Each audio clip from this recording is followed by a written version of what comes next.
I might get emotional. Woo.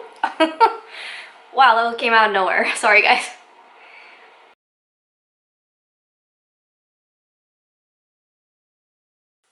Hi everyone, Jackie here with Enjoying Life's Journey. Welcome back to the channel. Welcome back to an update on my ADHD medication journey.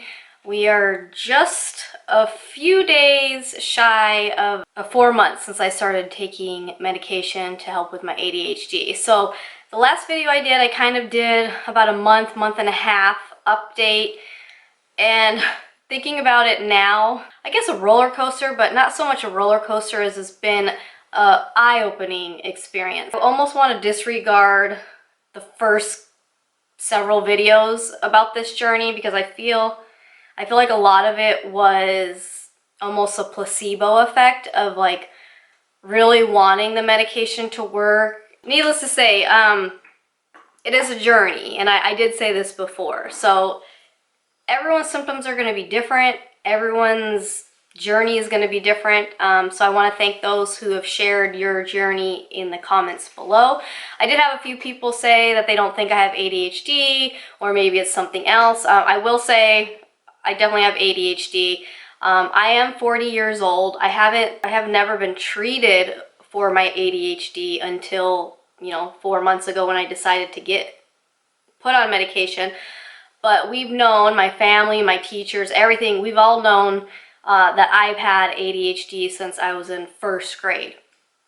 Back in the 80s, however, there's a lot of stigma to medication. There wasn't a lot of options for medication, and there wasn't a lot of research really about the proper dosing and all of that, and it's going to be different for everybody. So when I had a cousin who was put on medication at a younger age and had that whole zombie effect happen, my mom was like, well, I'm not going to put me on medication, I'm not gonna have my daughter on medication because I didn't want that same effect.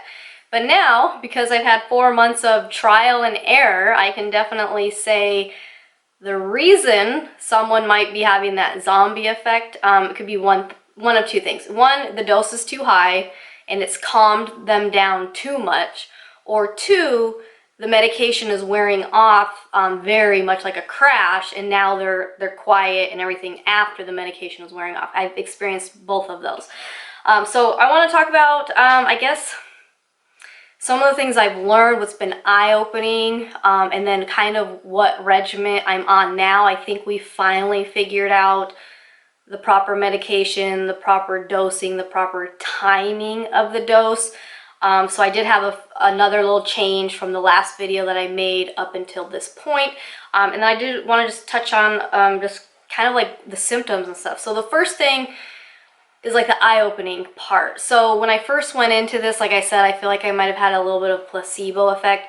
Part of it is that when you've lived with ADHD your whole life and you've kind of just pushed it to the side, kind of like out of sight, out of mind, kind of like, oh, I'm not worried about it, I have it, yes, okay, whatever. I wasn't realizing how it was actually affecting my life, or how it almost ruined my life several times. And that's another thing to consider also that I haven't mentioned. Okay, I'm 40 years old, right? I started this channel when I was like 33. So my apologies to you out there. This is YouTube, so we tend to edit our videos and we only post what we want you to see. I do try to be honest and share my life experiences with you guys, but you have to remember there's like 20 years worth of life experiences, life decisions, life regrets, these things that have happened in my life that I've never shared on this channel. And now that I've been just learning about myself and learning about the ADHD symptoms and realizing what parts of my life that it actually affected, I realized a lot of those things that happened to me, or that I let happen to me, I guess you could say, is because of the ADHD. And so I might get emotional. Woo. Wow, that came out of nowhere. Sorry, guys. I guess what I'm trying to say is there's kind of like a grieving point to it, which I read other people talk about this, and I thought maybe I kind of grieved before starting the medication, because I was kind of like setting myself up like, okay, I'm probably gonna have like this life-changing thing happen or whatever. I didn't fully grasp what symptoms I have of ADHD and, like I said, how they've affected my life. There's a video, I might do a reaction video to this video separately, because he talks about, this psychiatrist or psychologist talks about what happens when ADHD is not treated, and he goes through different things. And so many of us, I feel like, are just relating ADHD to either being hyperactive or you can't focus, right?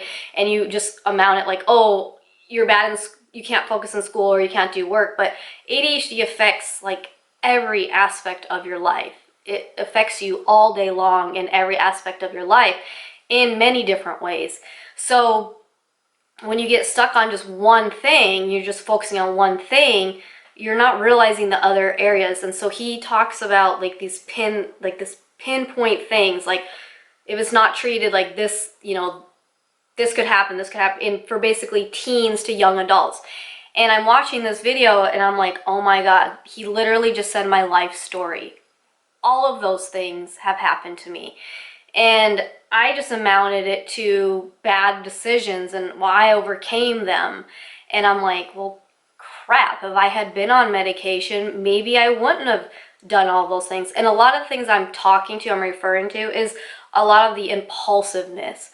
So ADHD, they try to say there's like 3 types of ADHD. You have your hyperactive / impulsiveness, and then your inattentive type. There's no one size fits all.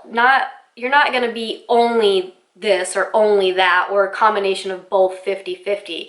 It could be a little bit of this and a lot of this, or even like with myself. So lately we've been hearing those stereotypes. They're actually using stereotypes saying, oh, well, you know, girls and women are not hyperactive, they're inattentive, but the boys are hyperactive.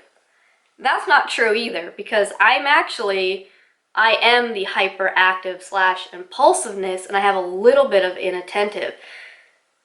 But I'm realizing more that I am way, way more of the impulsiveness, or at least the impulsiveness side of me has been what has almost ruined my life several times up until this point. And I've always looked at myself as like a survivor, you know, like, oh, look what I've overcome. Oh, I've accomplished this, you know, despite this or that. But then you have a lot of other people who have ADHD, and maybe they are on the other spectrum of all the low self-confidence and the self-doubt and all of this, and they dwell on it, or they use it as an excuse, you know, oh, well, I have this, so I'm not going to do this. You know, I always used it as like, well, I have this, you know, my mom said I couldn't do this or I couldn't do that, so I'm going to prove her wrong. You know what I mean? So I kind of had a different mindset.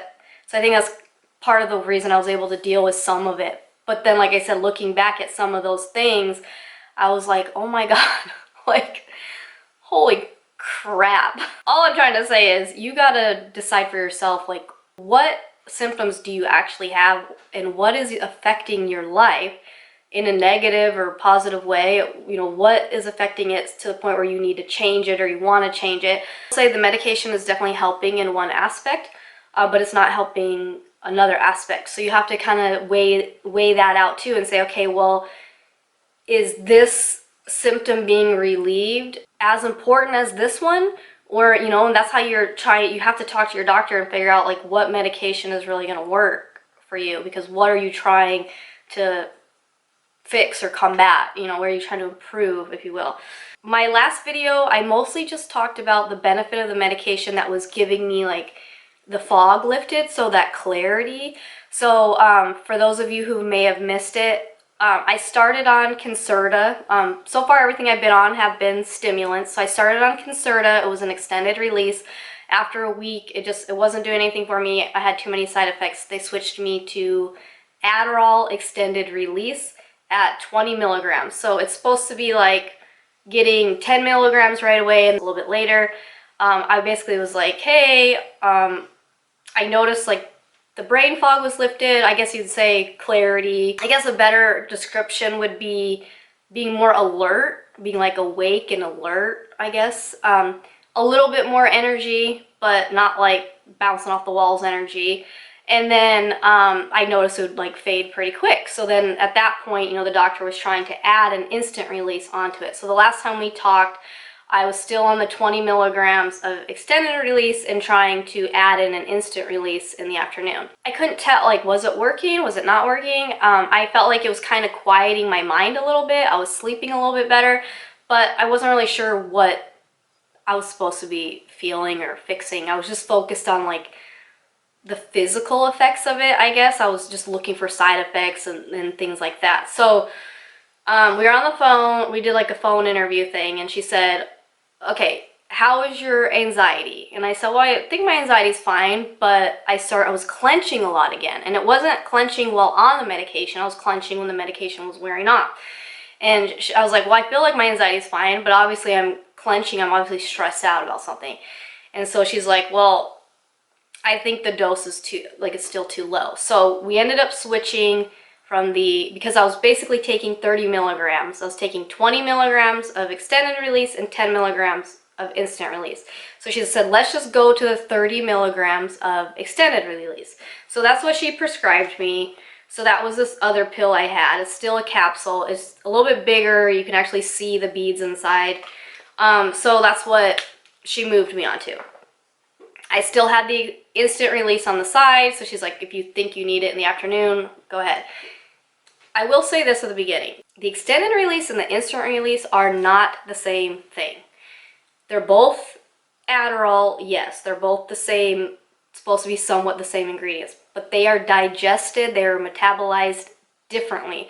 So I just want to let you guys know, if you're having different reactions to one, don't give up on it yet. Maybe try the other one. So that's just a heads up, because they're not the same. Now I'm going to talk about it more.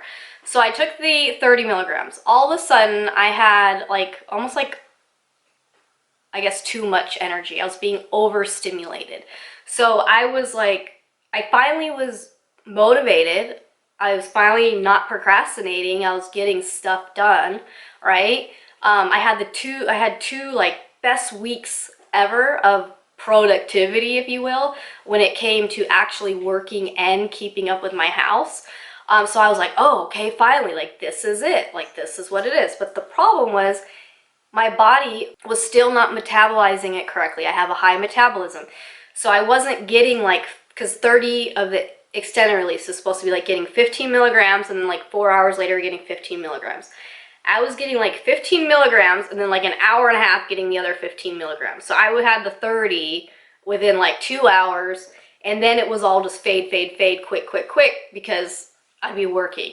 And I didn't take an instant release because a lot of people were saying their reviews that they felt the instant release was stronger. And I was like, well, if I'm have all this extra energy on that, I don't want to mix it with that.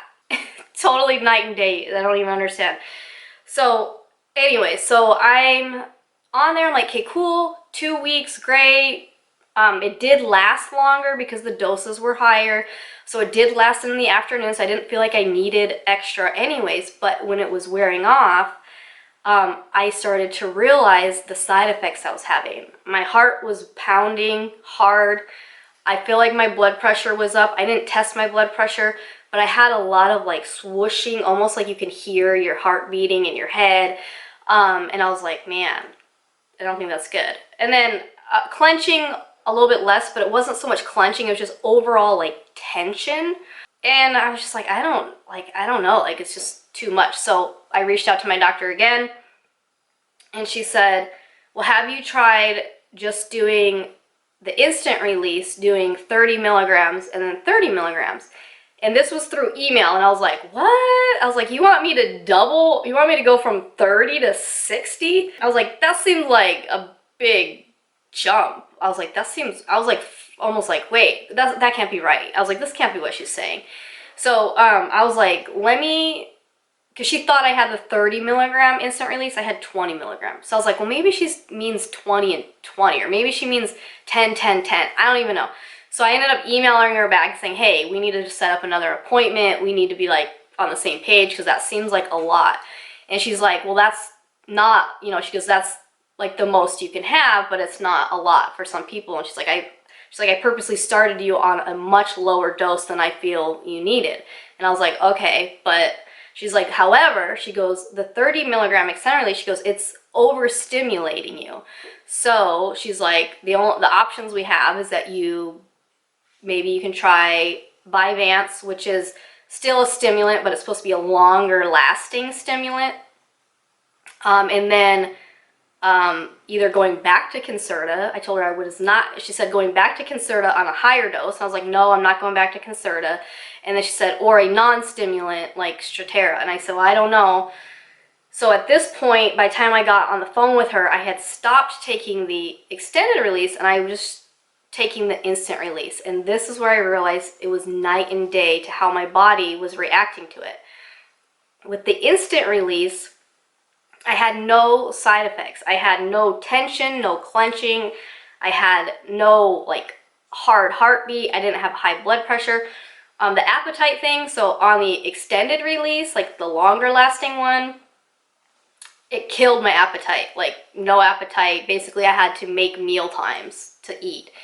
With the instant release, my appetite was back to the point where I actually got hangry one day because I was like, oh wait, I was used to not eating and now I need to eat. The other thing is I didn't have that pick-me-up. I didn't have that get up and go. So I was kind of like, oh, weird. So I ended up taking 20 milligrams because there were 20 milligram tabs. I took 20 milligrams like first thing when I woke up at 6:30 of the instant release. I didn't really feel it like kick in. I wasn't like full of energy or nothing like I was on the extended release. So I was very surprised because I was like, I'm technically taking a higher dose. I'm taking 20 instead of 15, but I'm not getting that hyped up feeling. I did feel alert. Like my mind was clear, right? I was alert and I got on with my morning routine, but I noticed I still had a lot of the chatter. When I say chatter, I mean like talking.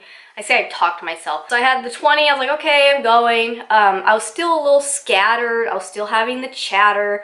I was still having that instance where you walk into the room and you forget why you walked in the room. I was getting distracted while trying to get ready. So I was like, okay, maybe I do need the 30, like my doctor was saying, 30, I don't know. So after 2 hours at 8:30, I went ahead and took a half of my 20, so it was another 10. When that one kicked in, that's when I was like, oh, okay. I wasn't scattered anymore and I didn't have all the chatter. The chatter just faded away and it wasn't like all of a sudden I was like, oh, it stopped. It's like I gradually realized I wasn't talking to myself anymore. I know it sounds really crazy. But anyway, so I was like, okay, maybe my doctor was onto something about the 30. But I took the 20. 2 hours later, I took the 10. I went to work. This is where I started to notice a huge difference. It was actually helping my hyperactivity and some of my impulsiveness when interacting with other people at work and in doing my job. So because I'm the hyperactive type, I work very fast. Sometimes I feel like, yeah, I can multitask and I'm working fast. From the outside perspective, it might look frantic. I don't even know. But I noticed like I was still working like quickly, but I noticed like my thoughts, like everything had slowed down where I could kind of process what I was doing and I was starting to be a little more efficient on what I was doing. But the biggest thing was I was calmer.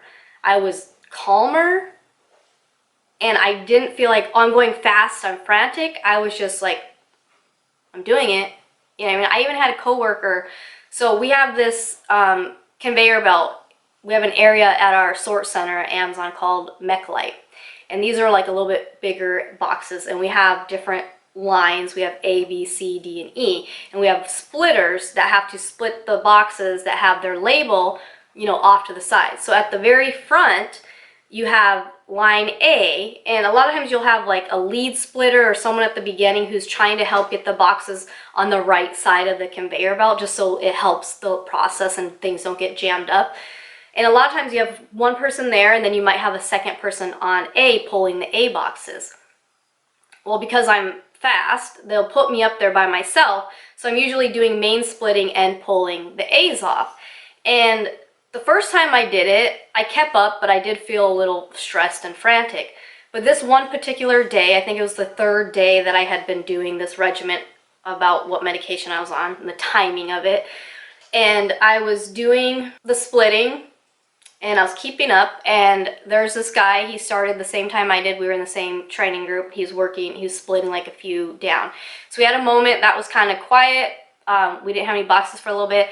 And so I like waved, say hi to him, and then he gives me a thumbs up and he's like, Jackie, you're killing it. He's like, you're doing it. And I was like, yeah, okay. What's the big deal? Like, okay, yeah, I can do it. And then at the end of the shift, he said, you know what? He's like, you're up there. He's like, you're all calm. All the boxes are on the right spot. He's like, if I'm up there, I'm like cussing and throwing boxes. And I was like, wow, I've never had anyone tell me I was calm before while still being fast. It was really weird. It was a kind of an eye-opening moment where I was like, yeah, I was fast and efficient and calm. I wasn't fast and frantic. I had another PA, a processing assistant, they're kind of like an assistant manager. He had complimented me one day, and he's like, I just want to tell you what a good job you're doing. He's like, you're very efficient and energetic. And I was like, you know what? That's a great word for it. Energetic. You know what I mean? Because yeah, I'm fast, but I'm not hyper. Because before, I probably was hyper and frantic, and now I'm like, I'm efficient and energetic. It's so weird. But anyways, kind of a long ramble story. So that was kind of like the first moment, like when I realized, okay, I'm still working fast, I'm still energetic, right? But I'm a more efficient, I'm processing a little bit better, I'm a little bit calmer about it. As far as the impulsiveness when it comes to talking to people, a lot of times I talk over people, I could walk up to a group of people and just start interrupting and take over the conversation. It's very rude, and I felt like I had no control over it. Now, when I come into work, because I've had my proper dosing, and when I get in there, and then I'm like, okay, I can go up to the group of people and say, hi, good morning, and then I can stand and observe and listen and figure out what the conversation is even about before I just come in with my own agenda of whatever I was going to say. So that's been beneficial. So those are some of the things I noticed there. The other thing I noticed, now my evenings go much smoother. My attitude is just better in the evening, and Ricky and I started working out again. And I do want to show you my guns. Look at those. What? Part of that's working at Amazon too. But this, look at this bruise. So one weird side effect I'm having is I'm bruising easier now. And it could be because I did lose weight initially. I lost like 8 pounds initially. I've been able to keep my weight steady, and now I'm just trying to rebuild some of that muscle is what I'm doing. But anyway, so what is my dosing? What is my schedule? So like I said, I take 20 milligrams of instant release at 6:30 in the morning. Depending on the day, if I'm going to work, I usually take another 10 at 8:30. Today is a day off. I haven't taken my other 10. I just took the 20. So I am a little more chatty right now. I'm not as calm because I didn't take that other dose yet. And that's just because I wanted to get the video going. So it's already like 10 something. So I probably, when I'm done filming, I'll probably take my other dose.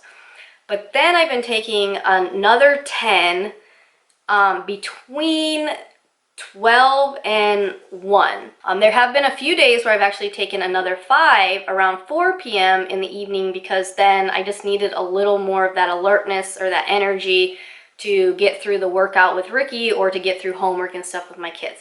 So the most, basically what I'm taking right now is 40 to 45 milligrams of the instant release Adderall spread out throughout the day. So my highest dose at one time is 20.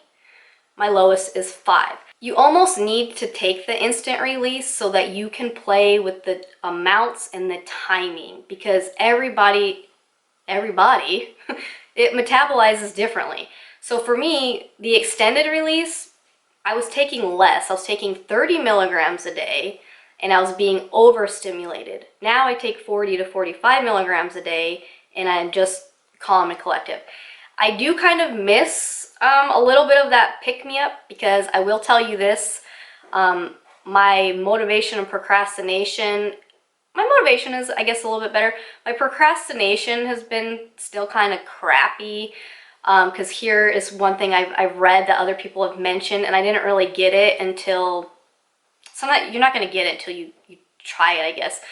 People would say, well, I don't get motivated, it doesn't help my procrastination necessarily, right? Because you're going to do what you're going to do. But if you set your mind and let's say you start doing what it is that you wanted to do when you take your medicine, then chances are you will continue to do what it is that you need to do, and you're going to be able to focus, and it's not going to seem hard, it's going to be easy, and you're just going to get it done. But if you take your medicine and then you go jump on the computer or turn on Netflix and that medicine kicks in, I hate to break it to you, you're going to be stuck procrastinating. You're going to get stuck doing whatever you're doing, which kind of sucks. So it's not so much that you're hyper focused and that you're not motivated, it's just that you still need to direct yourself on what to do. So, I mean, there's that. Oh yeah, so one of the other side effects, like the dry mouth stuff, if you're on the right dose and everything, that goes away. So I don't have that issue anymore, but I had it on the extended release really bad. So don't give up on one medication. You might need to go, if there is an instant release and an extended release, try one over the other, because the problem with the extended release for me was I had no control over what time it was entering my system, because my body was just digesting it when it was digesting it, and I didn't have any control over the amount, right? Because it's basically like getting, it would be 15 and 50 and then maybe add something at the end. Whereas I don't need an even amount each time. I need a higher dose in the morning, and then I kind of just taper off that dose throughout the day. Whereas other people need a bigger dose in the evening. So it just depends on your lifestyle, what you got going on in your life. Like I mentioned before, it's not just for school, it's not just for work, it's your everyday life. And if you can find that balance, it really does, it helps. I feel like it's stabilized my mood really well. It's not like I'm like happy, but I'm not like depressed. And I did have someone tell me in the comments before, I think they said Adderall made them feel happy, but then they didn't really care about other stuff, like if it got done.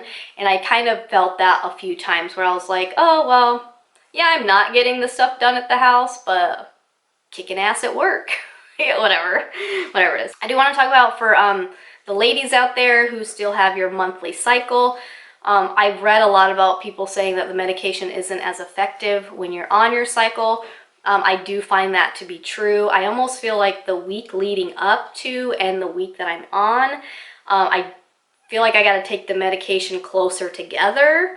And I have had days where I've taken 50 milligrams total, but then I kind of stayed up too late. So I don't go up to that amount.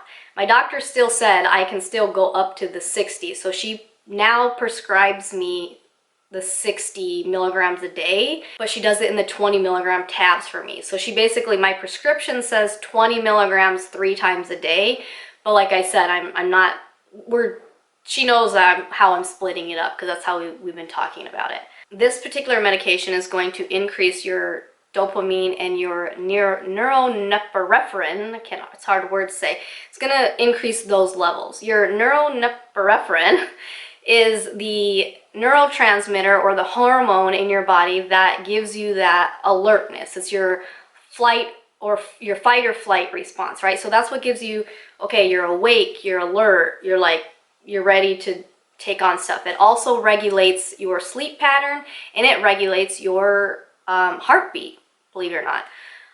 So I was having a lot of heart palpitations before taking the medication. I thought it was long haul COVID issues, because when I did get COVID, I did have the swelling in the heart. So I thought the inflammation in the heart, so I thought that was related to that. So I was a little worried about the medication. However, that's gone. I've had no heart palpitations since taking this medication, which has been amazing. So it's that neuronorepinephrine. Mine obviously was too low because my heart wasn't beating properly, right? The dopamine does give you, it is kind of like a mood enhance, if you will. It gives you that like reward, like, okay, you did this, that's good, keep doing that because that's good, right?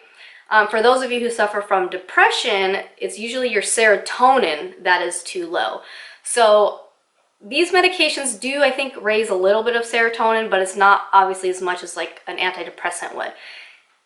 Now, your serotonin, most of your serotonin is actually created in your gut, in your intestines, and only a little bit is in the brain. So that's why those medications are a little bit different. For me, I've never, it's not depression. It was usually like kind of beating myself up for not doing what I needed to do or making these stupid impulsive decisions, and then beating myself up about that was kind of what that stemmed from.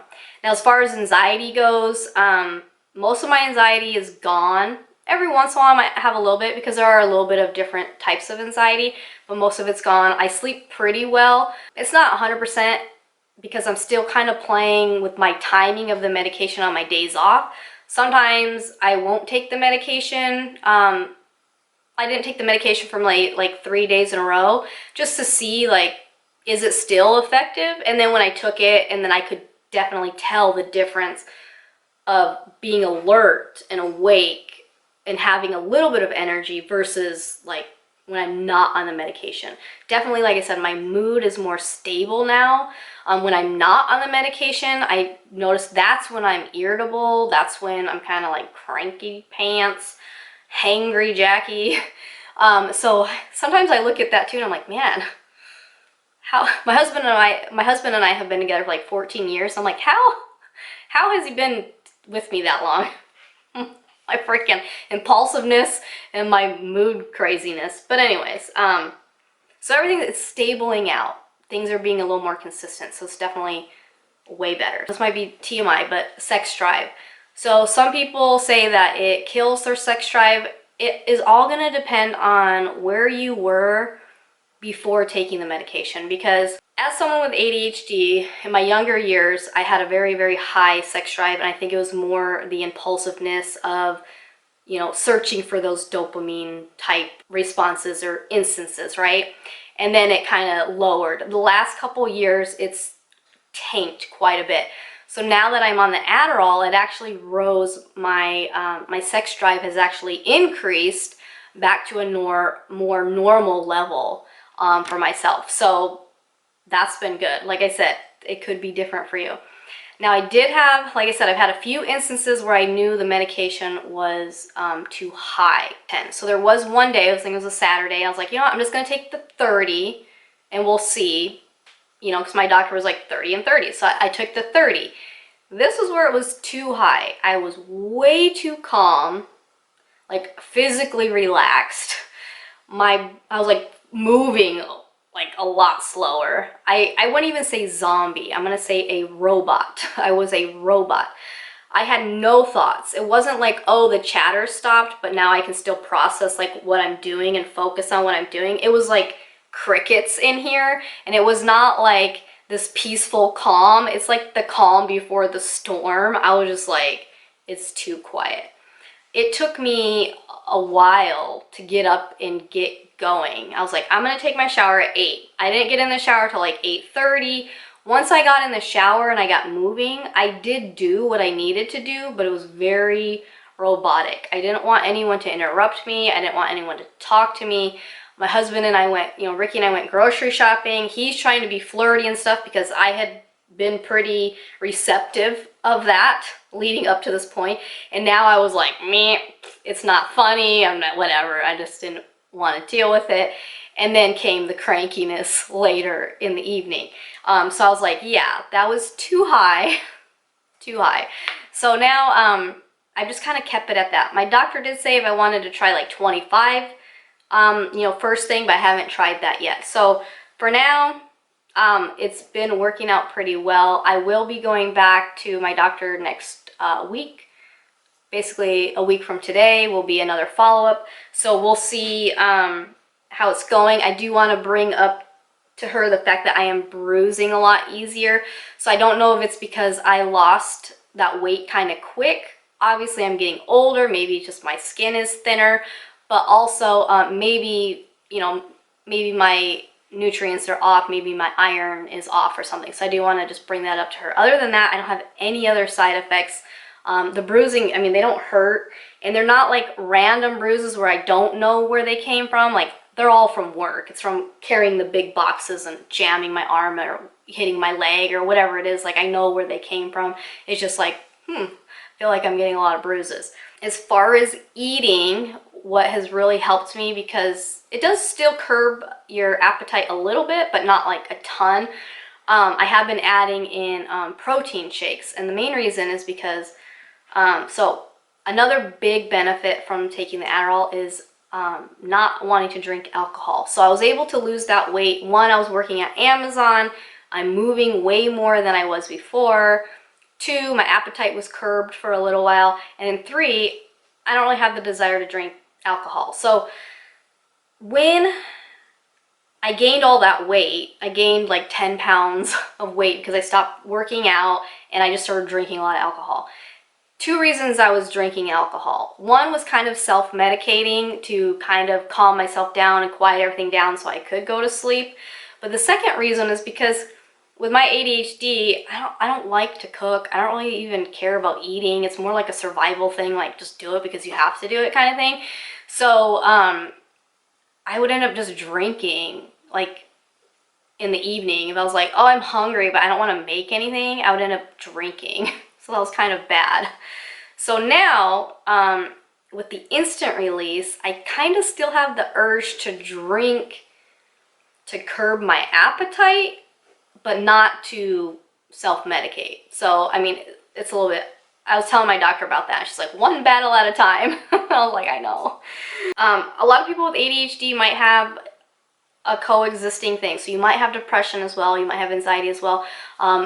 Myself, I'm pretty sure I have OCD. My doctor's like, I'm not saying you don't have OCD, because I was like, oh, I just thought I had OCD. She's like, I was like, oh, I thought I had OCD because this, this, and this. She's like, well, I'm not saying you don't have OCD.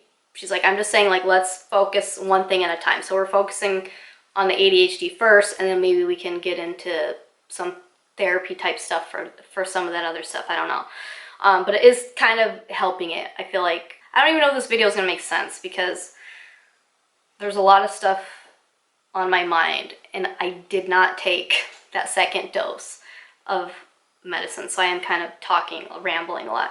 I have still had some pretty big life-changing impulsive things come to me that I've wanted to act on, and I've got obsessed about it and researching it, and like, this is going to be the next thing like I would normally do, but I did not act on it. And I feel that with each time that comes, I tend to realize quicker that, hey, this is just an impulsive thing, like, move on. We're not worrying about that right now. So I think that's helping with that. You know that saying, like, jack of all trades? I used to always be like, oh, I'm Jackie of all trades, right? Because I've always had a lot of hobbies, and not even so much hobbies. I've had a lot of job changes and this and that. I mean, over the last 9 years, I've had like 17 jobs. And you guys have seen part of that. And a lot of it is I would give that excuse of like, well, I'm a stay-at-home mom. I'm just doing this on the side to help. But it was really me just being impulsive and changing what I was doing. But I've come back to Amazon a lot of times. So my goal with this medication is to keep that impulsiveness down. So I'm not making those huge life-changing financial things that I've been making over and over again, that I don't get impulsive with that I actually keep my job at Amazon, and that I can hopefully build a little bit better relationships with people because I can actually listen to them and not take over the conversation anymore. The procrastination is still there, but some of the other benefits are a little bit better. So I don't know, we'll have to see. So yeah, basically that's like my 4-month update on my ADHD medication journey. I am only on the Adderall instant release, 40 to 45 milligrams a day, from the hours of 6:30 in the morning until about 3 or 4 is when I'm taking my medication. So yeah, but things are looking good. I am keeping with my job. I'm still liking my job at Amazon. Ricky and I started working out again. I'm feeling good with the relationships with him and my daughters, so that's good. My house, I still haven't cleaned it in a couple weeks, so I don't know. But anyway, so as always, I'd love to hear from you guys in the comments if you've experienced anything similar. I will definitely make another video, I think doing a reaction video to that other video I saw where what happens if you're not treated for ADHD, and just share like a little bit more of my story of how not treating my ADHD had pretty much almost ruined my life a few times. But we're on track now. But as always, thanks for watching. I'll see you soon. Bye.